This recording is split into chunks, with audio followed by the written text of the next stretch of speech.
Hi, this is Natalie Reiser here from sportstalkreview.com.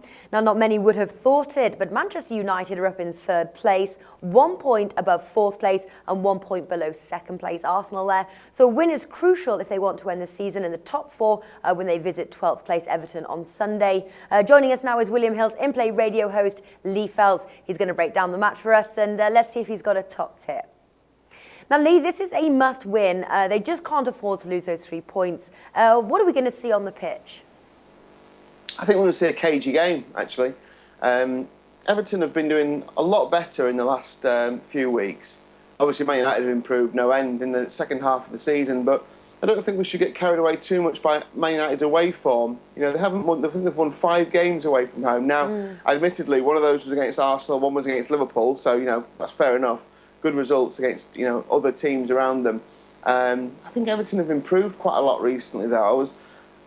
When you look at their recent home results, you think there's clean sheet, 1 goal conceded, clean sheet. I'm thinking, well, you know, why aren't they right up there in the best defences? And then you look at the first 3 games of the season, they conceded 11 goals in the first 3 games, and they've conceded 7 goals in the next 13. So, I mean, you know, you can just see that they're off this terrible... I don't know if you remember, they lost 6-3 to Chelsea at home, drew 2-2 with Arsenal, lost 3-2 to Crystal Palace. So, you know, it started badly, but they've improved a lot. I think Man United might find it hard to break this Everton team down. Yeah. Well, Manchester United, they are favourites 2.2. The draw 3.5, Everton 3.5 also there, bet 365. I'm surprised that Manchester United odds are as low. What's your take on the winners market there? Yeah, I agree with you. I'm surprised at that as well. I thought that... I thought they might be favourites, but not quite as decent a favourite as that. Given the 3 prices, I'd have to go for the draw.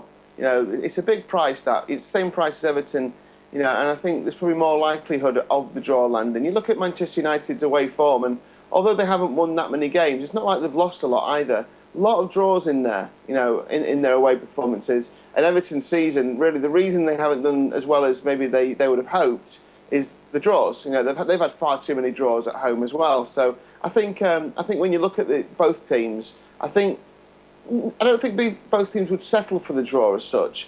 But I think if they come away from it in a hard-fought game, I think the draw would be one that both would go, all right, yeah, fair enough. I mean, Everton drew 0-0 with Liverpool at home. They drew 1-1 with Manchester City at home, of course. So, you know, they've done all right against the bigger clubs. So, yeah, a low-scoring draw for me, I think, under 2.5 as well. Yeah, and the under 2.5 there, that presents some value, that 1.83. Would you say combine it with both teams to score yes or no? Yeah, I'm not sure. I mean, you would think that both teams would score in this, wouldn't you? I mean, you know, you think about, you know, Everton... That's one of the problems for Everton, though, is the lack of goals. They only scored 1 against Burnley, 1 against Southampton, although, you know, Southampton obviously a very good team. Scored 3 against Newcastle, but, you know, we've seen what's happened to Newcastle. The interesting thing about Everton is that, you know, it's not the strikers who are scoring at the moment. I mean, Lukaku did get a penalty against Newcastle, but, you know, it was Phil Jagielka who scored against Southampton. It was Kevin Morales who scored against Burnley.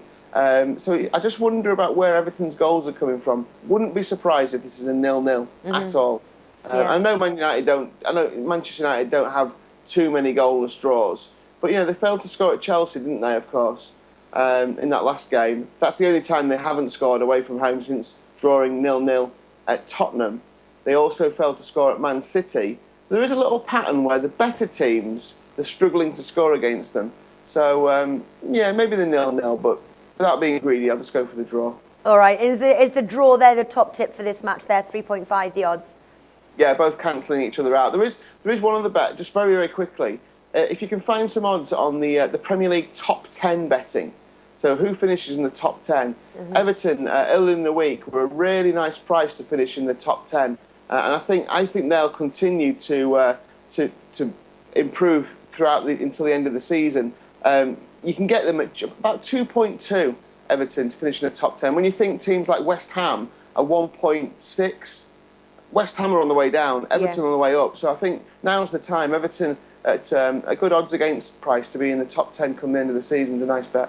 All right, fantastic side bet there, Lee. And Lee's going to go for the draw in this match, although, to be honest, I'm going to be putting a little bit of money on Manchester United winning here because I think their odds are really good. Lee, thank you for joining us. No surprise there. Cheers.